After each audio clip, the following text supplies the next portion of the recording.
Vous écoutez Les Éclaireurs de Dialogue, le podcast de la librairie Dialogue à Brest. Saison 4. Des parcours d'auteurs et autrices et des conseils de libraires. Réalisé par Laurence Bellon avec le concours des libraires de Dialogue. Le podcast qui donne envie de lire. Ce métier, je l'ai pris aussi comme un grand prétexte à poser sans arrêt des questions ou à essayer d'avoir des réponses, en tout cas aux questions que je me pose à moi toute seule. C'est comment d'être médecin? C'est comment de vivre dans le désert? C'est comment d'être en Australie? C'est comment d'être un aborigène? Et c'est comment de vivre dans une ferme aux USA? C'est comment de vivre la guerre? C'est comment de vivre dans un tremblement de terre, sous une inondation? Enfin, il n'y a pas que des catastrophes, mais il y avait ça aussi. C'est comment d'être infirmière dans un hôpital? Je fais une enquête sur l'hôpital. C'est comment d'être prof, c'est comment d'être... Voilà, c'est comment. Et au fond, il y avait l'idée de partager, mais au départ de vivre toutes ces expériences le plus intensément possible et après de raconter. Parce que les gens, lors de ces immersions, me confiaient tellement de choses que je me devais après d'être à la hauteur dans mes récits.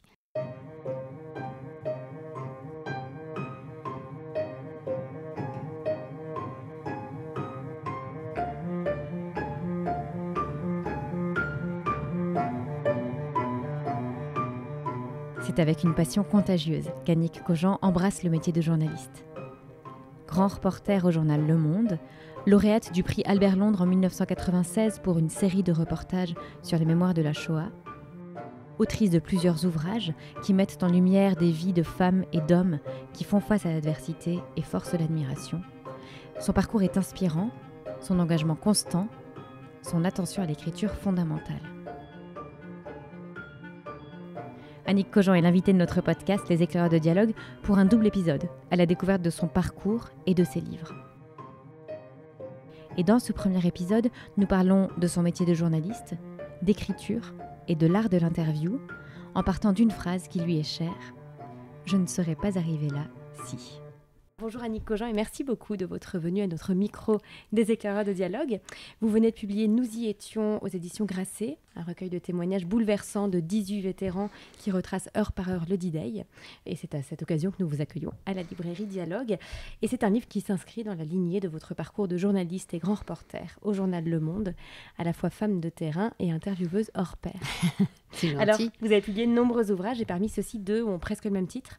Il y a « Je ne serais pas arrivée là si » et « Nous ne serions pas arrivés là si », deux livres qui rassemblent des entretiens avec des femmes au parcours inspirant.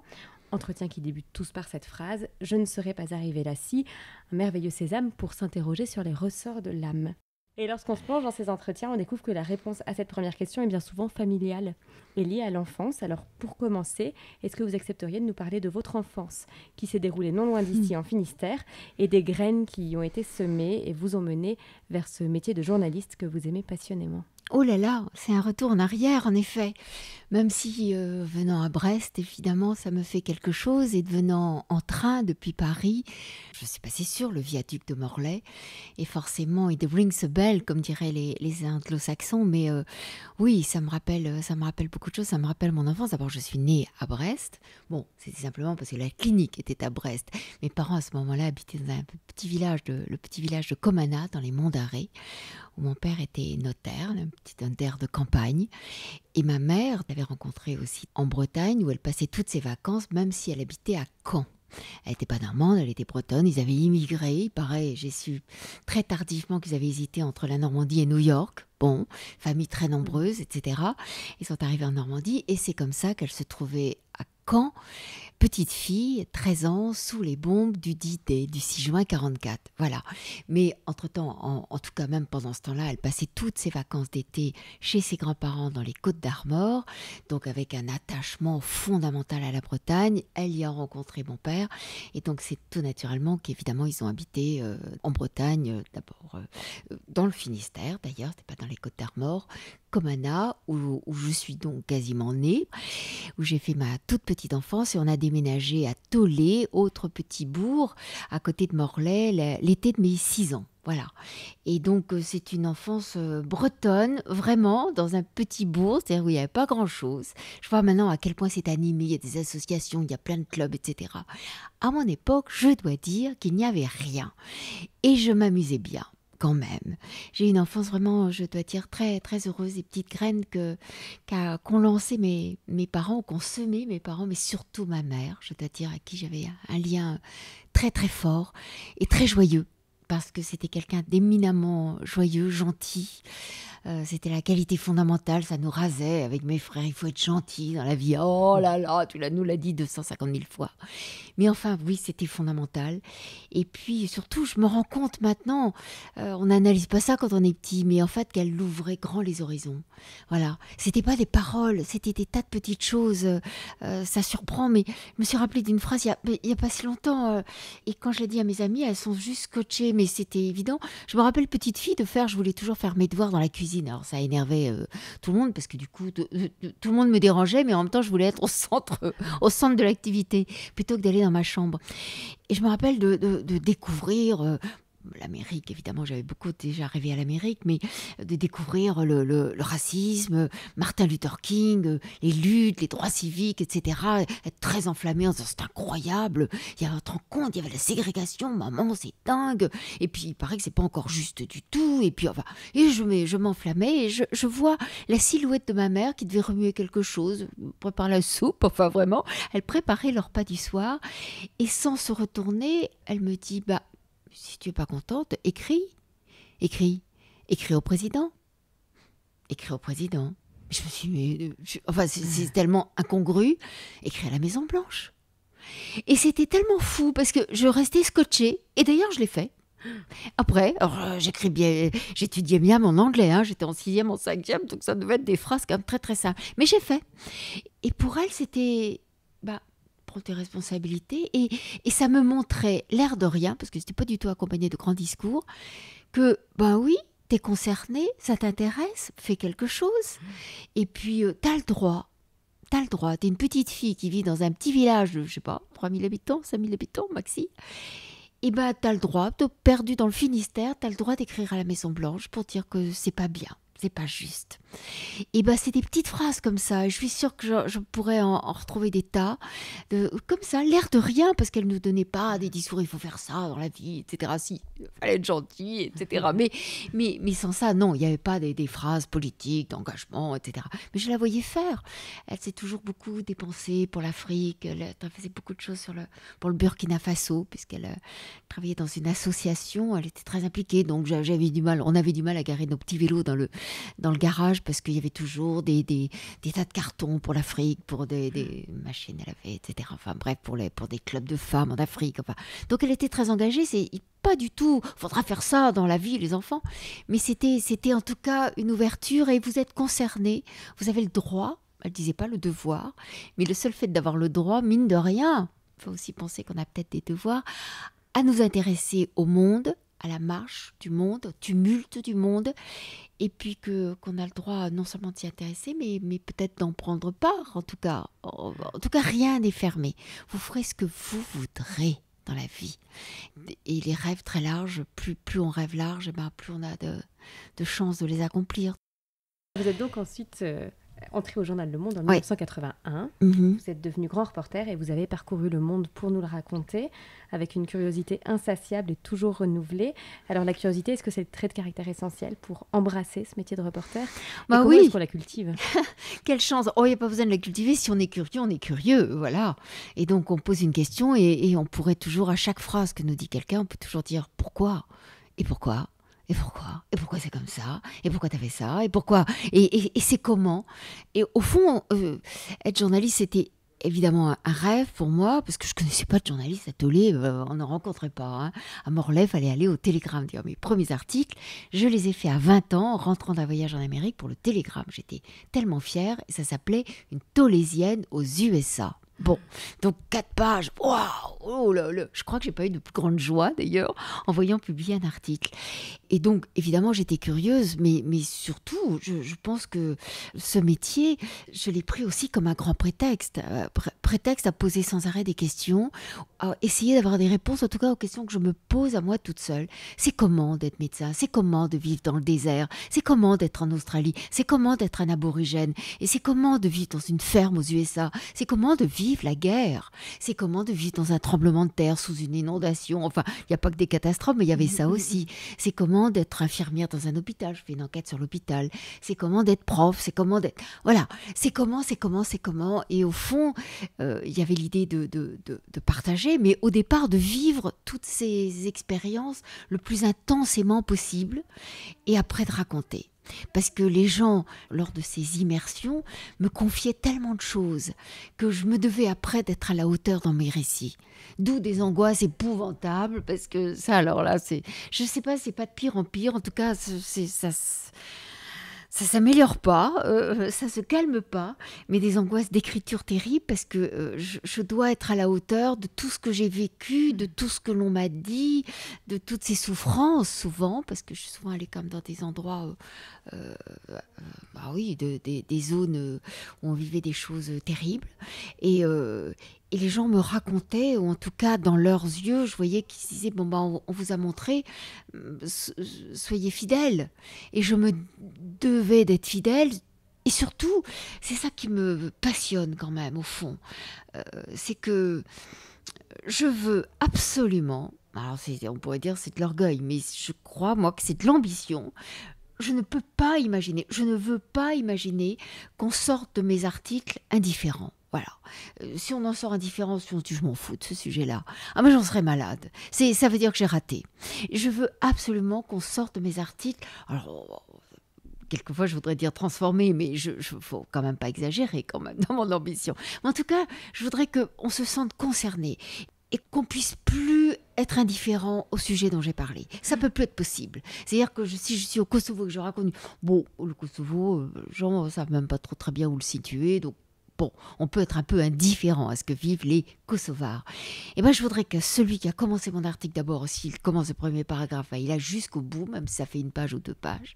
Et puis je veux qu'en refermant l'article ou en fermant le journal, ils se disent « Waouh, dis donc, c'est comme ça là-bas. Oh là là, ils vivent ça. » Et que quand il entend le mot Kosovo, je dis ça vraiment au hasard, mais qu'il dresse l'oreille, il a envie de mettre le son un petit peu plus fort quand on en parle à la radio, à la télé, et que vraiment maintenant, il se sent un petit lien avec les gens qui habitent là-bas. Et je voudrais que ce soit comme ça pour tous mes sujets. En fait, je ne veux pas qu'on soit indifférent. Il se trouve que tous mes sujets sont intéressants. J'ai cette chance, mais la situation que vivent les autres est forcément passionnante, quel que soit si c'est des patrons pêcheurs au Guilvinec ou que ce soit, je sais pas, la crise des ostréiculteurs en baie de Carantec ou de Quiberon. C'est pareil, c'est très intéressant. Chacun a ses soucis, mais j'essaie de partager ça. En fait, mon rôle, c'est un peu de ça. C'est d'unir les gens, de faire un lien entre tous les gens entre mes lecteurs et les sujets sur lesquels j'écris. Et donc, pour faire ce lien, il y a le temps du partage, le temps où vous racontez justement, où vous écrivez. C'est un temps qui est extrêmement important parce que vous soignez beaucoup la façon de raconter, l'écriture, le style. Comment ça se passe, ce moment de l'écriture? À quel moment, dans quelle urgence est-ce que vous écrivez? Est-ce que le doute, vous disiez l'angoisse, elle est toujours là? Je suis pleine de doutes, c'est terrible. Je voudrais tellement vous dire l'inverse. Non, je crois que je suis une laborieuse. Je dois faire partie du clan des lentes et des laborieux, mais je veux tellement écrire simple. C'est pas simple d'écrire simple, justement, c'est compliqué, parce que je voudrais que ce soit limpide, il faut que ce soit facile à lire, ça doit pas être une épreuve de lire, ça doit être agréable même. Or, mes sujets sont ardus, j'écris pour un journal exigeant, et c'est bien pour ça que j'aime ce journal. Il se fait une haute idée du lecteur, donc voilà, je me dois être à la hauteur aussi de ce grand titre en gothique, Le Monde, avec sa majuscule.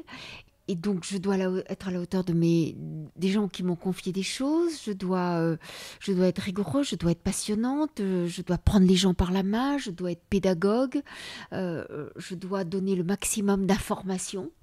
Et en même temps, tout en donnant une impression quelquefois un peu de légèreté, ça dépend des sujets évidemment, mais en tout cas, des phrases bien agencées. Je dois aussi faire... Moi, je refuse pas ça, en tout cas l'émotion. dans les reportages, en tout cas, je pense que ça peut jouer un rôle. Je dédaigne pas toucher affectivement mon lecteur.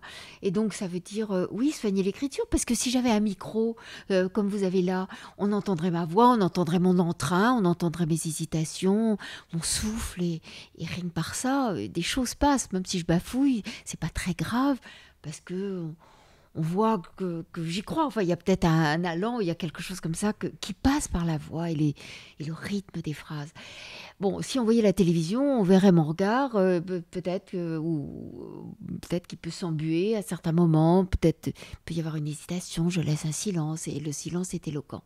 Là, je n'ai que des mots, je n'ai que le vocabulaire, enfin, je n'ai que l'alphabet, en gros, pour faire passer l'excitation, l'hésitation, l'émotion, le chagrin, la joie, etc. Il n'y a que des mots. Eh ben, je dois me débrouiller avec mes petits tas de mots. Et comment je vais les sculpter, les polir, dans quel ordre je vais les mettre pour toucher. Voilà. Et là, je n'ai même pas une technique, parce que si j'avais une technique, ce serait chouette. Je l'utiliserais toujours la même technique et paf, ça marcherait. Et j'ai pas de technique, donc à chaque fois, c'est chaque phrase. Est-ce qu'elle rebondit? Est-ce qu'elle est quelquefois musicale? Parce que quelquefois, terminer un paragraphe avec un adjectif de 3 syllabes, eh ben, ça va rendre la phrase un peu plus musicale que si c'est 2 syllabes. Ça dépend comment est-ce qu'elle est construite, etc. Et on va dire, peut-être ce serait plus précis cet adjectif à 2 syllabes. Ben oui, mais elle est plus jolie, elle finit mieux le paragraphe avec 3 syllabes. Enfin, c'est des petites choses comme ça qu'on sent. Je sais pas comment les énoncer. J'ai pas une méthode. J'ai jamais écrit sur comment j'écris. C'est quelque chose qu'on ressent. Je lis tout fort les articles et je suis juste incapable de passer au paragraphe 3 si je trouve que le paragraphe 2 n'est pas parfait. Donc ça veut dire c'est lent. Et quelquefois, enfin souvent, je suis au bout du monde et je dois écrire mon article. En tout cas, mon journal doit l'avoir à 7h, 7h30. Et donc je calcule avec le décalage horaire, ça veut dire minuit si je suis côté ouest ou si je suis au Japon. Voilà, je suis plus avancée dans le jour, mais je regarde toujours l'heure qu'il est à Paris. Et j'en suis malade. Et souvent, quand on doit le rendre... les minutes les minutes s'écoulent et je me dis plus qu'une demi-heure, mon Dieu, plus qu'un quart d'heure et je vais jusqu'au bout du temps. Donc c'est embêtant parce que quelquefois ça veut dire la nuit alors que le lendemain je dois recommencer à travailler, quoi. Donc je rends mon article souvent à la dernière minute. Voilà. Cette importance que vous accordez à l'écriture, elle vous place dans la lignée d'Albert Londres, à qui ça a d'ailleurs été reproché en son temps. C'est vrai, un peu le microbe de la littérature dans le journalisme. Vous avez reçu le prix Albert Londres en 1996 pour les mémoires de la Shoah, une série de reportages. Qu'est-ce que ça a changé pour vous, ce prix ? Oh, le prix Albert Londres, d'abord, on en rêve un peu, évidemment. Je ne crois pas dans les décorations, les médailles, etc. Mais là, c'est juste une reconnaissance de ses pairs, de journalistes que j'admirais, qui tout d'un coup disaient « c'est pas trop mal ». Là, tu as bien travaillé. Donc voilà, ça rassure un petit peu parce que je suis tellement pleine de doutes, j'ai tellement la trouille à chaque fois que mon papier ne soit pas à la hauteur que tout d'un coup, il y avait quelques grands, en tout cas, des gens que j'ai lus, dont j'ai quelquefois découpé les articles, qui disaient « ouais, well done, ouais, bon, là Cogent, c'est pas si mal ». Donc voilà, ça fait du bien de ce point de vue-là et ça donne peut-être un petit peu plus d'audace pour proposer des choses à mes chefs, à mon directeur après pour lui dire là j'ai besoin de 10 pages si tu veux bien, je sens que je crois que je peux faire un truc bien. Voilà, c'est tout. Parce que après dans les rédactions c'est pas forcément très sympa parce qu'après il y a des jalousies, il y a des petites querelles, etc. Donc c'est même pas très agréable à vivre. Pour tout vous dire, j'osais même pas dire, bon, ça avait été annoncé quand même dans Le Monde, il y avait un petit article pour dire, bon voilà, Annick et le prix Albert Londres, j'ai dû avoir un petit mot de mon directeur pour me dire, bravo, on est super content, point. Mais après, je me suis dit, oh, je vais faire une fête. Et mon papa était venu de Tollet avec plein de crêpes. Je le vois encore à l'entrée du journal. Il était venu vers 11h. Il avait pris le train tôt le matin. Et il y avait un colis de crêpes pour que je les réchauffe sur des biliques que plusieurs secrétaires de journal avaient disposés en même temps que moi. Donc il y en avait 2 à ma droite, 2 à ma gauche, je crois. Et j'avais invité tout le journal à prendre des crêpes. Et j'osais tellement pas dire que c'était pour le prix Albert Londres que tout le monde a cru que c'était pour mon anniversaire. complètement idiot, on me donnait bon anniversaire. Au départ, je me dis, mais non, c'est pour mon anniversaire, je sais pas pourquoi vous dites ça.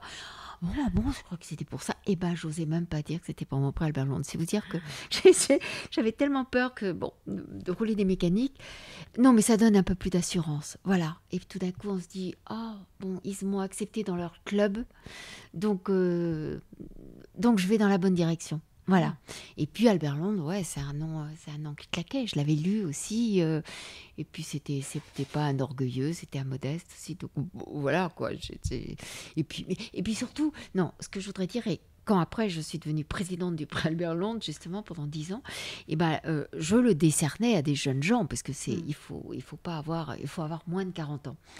Et à chaque fois, je leur disais, attention, hein, c'est pas du tout une consécration. Faut pas le prendre du tout comme ça. Bon, vous avez moins de 40 ans, donc on est quand même jeune. Et puis, c'est juste un encouragement. On dit, on vous distingue. Maintenant, vous avez intérêt à pas nous décevoir et être à la hauteur de ce prix et de ce nom. Et donc, tous sont les pétoches après ça, leur reportage, ils ne savent plus comment faire, etc. Ça les paralyse quelquefois. Ce n'est pas le but du jeu, mais c'est de leur dire non, on n'est pas arrivé parce qu'on a eu le prix Albert Londres. Au contraire, maintenant, soyez à la hauteur, soyez nos ambassadeurs pour une certaine exigence en matière de journalisme. Parce que je suis convaincue que le journaliste a plus de devoirs que de droits. Voilà. Alors, on a reçu un de vos confrères qui a eu aussi le prix Albert Londres, qui a longtemps été reporter de guerre pour Libération. Il s'agit de Sorge Chalandon. Et quand il est venu à ce micro, il parlait de son métier de reporter et il disait ce qui est important, c'est que je suis un reporter, donc j'arrive et je ne sais pas, et c'est de l'endroit où j'arrive que je vais apprendre et pouvoir raconter. Ouais. Alors, est-ce que c'est aussi comme ça que vous vivez ce métier de grand reporter? Est-ce qu'il s'agit d'arriver toujours avec un regard vierge? Oui, alors vierge, est-ce que je dirais vierge? Oui, parce que quand je sais pas, il y a quelques années, on m'appelle, tu es de permanence, ouais, bon, écoute, tu pars en Arménie le plus vite possible. Oh, l'Arménie, oh mon Dieu. Je la situe pas si bien que ça sur la carte, l'Arménie. Vite une carte, hein. Avant que j'appelle, vite pour trouver un billet d'avion, etc., parce qu'il n'y a pas forcément toujours des assistantes qui sont là pour nous le trouver, donc, il faut faire très, très vite. Et puis, donc, une carte. Oui, je savais que c'était pas loin de la Turquie, forcément, de l'Iran, de la Russie. Oh my God, c'est quoi la forme? Il y a combien d'habitants, etc., etc. Donc, je ne sais quasiment rien. Si, quand même, le génocide, oui. Et puis plusieurs choses, mais pas grand-chose, finalement. Pas de quoi en parler, en tout cas, sans être ridicule. Vis-à-vis des spécialistes, par exemple. Donc, c'est vite m'assembler une petite doc que je vais lire dans Le Monde. Et après, voilà, on débarque. Et très vite, regarder ce qui se passe, prendre la température, tous les sens en éveil, et de se dire, dès demain, je vais devoir écrire. Oh, mon Dieu! Donc, on ne vit plus. À ce moment-là, il n'y a plus rien d'autre qui existe. Alors, sa vie privée, son autre vie professionnelle, plus rien ne peut exister. Il n'y a que ça qui compte. Toutes les forces sont concentrées sur « je dois comprendre l'Arménie, qu'est-ce qui se passe ?» Et le plus vite possible. J'ai 24 heures, on attend mon papier dans 24 heures. Et je dois être modeste parce que je ne vais pas faire semblant d'être la méga spécialiste. C'est pas vrai, je serais juste ridicule. Mais en même temps, il faut que dans l'avion, oui, j'ai lu un certain nombre de choses. Et donc très très vite, faire une doc, très très vite. On a maintenant un peu Google qui permet quand même de rassembler assez vite un certain nombre de choses, de ne pas se tromper. Qui parle de ça? Est-ce que c'est une source fiable ou pas? Essayer d'avoir un contact sur place très vite. Un fixeur, bien sûr, un traducteur en plus, ça facilite rien.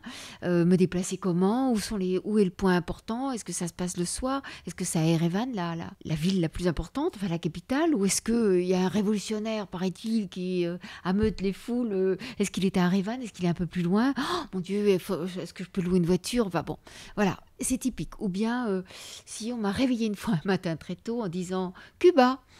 Je dis quoi, Cuba? Mais t'as pas entendu? Il était 7h le matin, je dormais. Et Fidel Castro est mort. Vite, Cuba. C'était un samedi. On part pas comme ça à Cuba, il n'y a pas de visa, on peut pas y aller sans visa, on peut pas. Air France ne donne pas de billet d'avion sans visa. Or, l'ambassade est fermée, évidemment. Comment on fait? Bon. Oh là là, oh la galère, oh l'angoisse, mon Dieu, vite la doc sur Fidel Castro, je connais un peu son histoire, mais vraiment pas bien. Et là, je vais devoir assister à ses obsèques, suivre même son corps à travers tout Cuba, toute l'île. Ça va être compliqué, je vais être suivie, bien sûr, il y a des espions, il y a des... Bon, bref, voilà, ça peut être très paniquant, très exaltant en même temps. Et quand vous disiez arriver vierge, oui, je le suis plus ou moins. Je vais essayer quand même d'apporter peut-être vite un livre, un guide, enfin bon. Et en même temps, il ne faut pas être naïf. C'est ça la différence. Je dois être fraîche. J'oserais pas dire vierge, mais en tout cas, garder ce maximum de fraîcheur. Qu'est-ce qui se passe ici? Alors, qu'est-ce que je vais pouvoir raconter? Et en même temps, pas naïve, parce que la naïveté nous fait faire des erreurs, des choses grotesques, des choses qui seraient impardonnables. Donc, voilà, on est sur un fil, et donc ne pas dire ce qu'on n'a pas vu, ce dont on n'est pas sûr, essayer très vite de trouver des sources fiables, et puis ne pas outrepasser effectivement nos connaissances. Voilà. Alors j'essaie de situer, voilà, je suis là, j'ai vu ça, et puis essayer quand même d'élargir le regard pour dire dans cette situation et avoir quelques sources quand même qui puissent nous faire prendre un peu de hauteur, mais on essaie de regarder les événements au ras du terrain. On est que reporter, et je ne vais pas faire un éditorial sur voilà ce que ça veut dire dans la grande histoire de l'Arménie. Je ne vais pas vous dire ce que signifie maintenant cette révolution, mais je peux vous raconter ce que disent les gens, ce qu'ils ressentent, ce que je sens, les odeurs, l'exaltation des gens, leurs espoirs, la misère sous-jacente à tout ça. Ça, je peux assez vite cueillir un maximum d'informations, de témoignages. Et quand je dis de témoignages, oui, le maximum. C'est-à-dire que quelquefois, on se dit, voilà, je crois que j'ai 10 bons témoignages, c'est pas mal. Ouais, mais si j'en avais un 11e, voire un 12e, ce serait encore mieux. Et quelquefois, on est assez sûr de soi, on se dit, ah, là, je crois que c'est pas mal, j'ai compris. Et on interroge quelqu'un juste avant de rentrer à l'hôtel, écrire le papier, et tout s'écroule. Ah, mais moi, j'avais pas pensé à ça. Ah, il y a des gens qui pensent ça. Oh là là. Et je ressors vite voir encore parce que je peux dire un 12e, un 13e, un 14e témoignage peut un peu me faire pondérer ce que je pensais, etc. C'est toujours plus compliqué que ça. Évidemment, la vie est toujours plus compliquée que ce qu'on croit. Donc voilà, oui, je suis d'accord avec Sorge. Dieu sait s'il l'a fait avec talent, mais ça nous rend très modestes, réellement. Et puis ensuite, il y a quand on est sur place, la rencontre avec les témoins et l'exercice de l'interview. Dans « Je ne serais pas arrivée là si » vous écriviez « Je pense être meilleure intervieweuse aujourd'hui qu'à 30 ans ». Est-ce que c'est alors un art qui se nourrit beaucoup du vécu, de l'expérience ? L'expérience, oui, l'expérience sur le terrain, l'expérience de journaliste et sans doute aussi l'expérience de la vie. Parce que je pense qu'il y a des sujets que je n'osais peut-être pas aborder quand j'étais plus jeune. D'abord, j'étais tout feu, tout flamme et toujours très, très optimiste. Et je comprenais ce qu'on me disait, évidemment, mais il y a des questions que je n'osais peut-être pas poser. Alors, sur le terrain, oui. Mais quand c'est à froid, quand c'est des interviews que je fais comme ça qui peuvent être préparées à l'avance, des interviews que je fais à Paris ou que je fais pas très loin de mon bureau, que ce sont des interviews qui peuvent être des interviews un peu intemporelles sur le sens de la vie, etc. Je pense que j'ose maintenant aller sur des zones où les gens sont plus fragiles. Moi-même, je suis plus fragile. Je dis, c'est vrai, dans cette préface, je ne serais pas arrivée là si, que c'est vrai que la mort très brusque de mes deux parents, à la fois m'a rendue plus vulnérable, parce que j'ai eu un immense chagrin, et fait aussi que j'ose plus poser aussi la question du deuil, de la mort, auquel je ne me frottais pas avant. Peut-être j'en avais peur, ou j'aurais eu peur de faire mal. Oui, je crois que j'aurais eu peur de faire mal. Alors qu'en fait, quand on a perdu des gens qu'on aimait, ça fait plaisir d'en parler. Donc, il ne faut pas avoir peur d'aller sur ce terrain-là. On sent, de toute façon, si les gens... Voilà, zone dangereuse, ok, j'arrête. C'est pas la peine. Je veux pas faire mal. Je veux vraiment pas faire mal dans mes interviews. Mais on peut parler de ça. Et donc, c'est vrai que d'une certaine façon, ça m'a ouvert ou peut-être ça m'a libérée aussi. J'ose pas dire le mot libérée parce que ce serait très positif. Et franchement, ça n'a pas été une épreuve positive, parce qu'elle était accompagnée de chagrin. Mais voilà, ça fait partie aussi des étapes de la vie. Il faut bien que je le prenne comme tel, que tout le monde traverse. Et donc, ça m'a rendue, au fond, aussi vulnérable et friable que les gens que je rencontre. Patti Smith, Françoise Héritier, Claudia Cardinal, Gisèle Halimi, Mona Ozouf, Clara Luciani, Marjane Satrapi. À ces femmes et quelques autres, Annick Cogent a lancé ce petit bout de phrase « Je ne serais pas arrivée là si ». Et dans chacune des interviews qui en sont nées, se dessinent avec une grande sincérité les ressorts de ces parcours inspirants et engagés, des vies de femmes qui ont su imposer leur voix dans un monde dont les règles sont bien souvent forgées par les hommes. Toutes ces interviews sont réunies dans 2 livres, Je ne serais pas arrivée là si et Nous ne serions pas arrivés là si. Ils sont portés par la plume limpide d'Annick Cogent et peuvent au choix se picorer ou se lire d'une traite. Et ils font partie de ces livres qui redonnent foi en notre société et donnent l'énergie et l'envie de s'engager à son tour.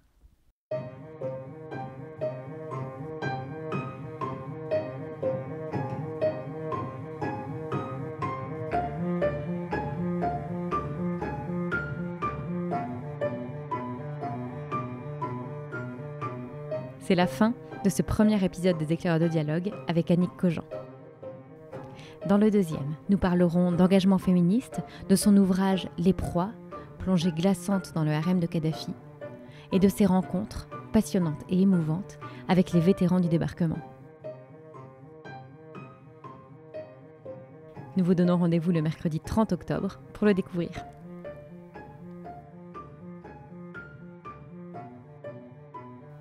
À très vite et belle lecture d'ici là.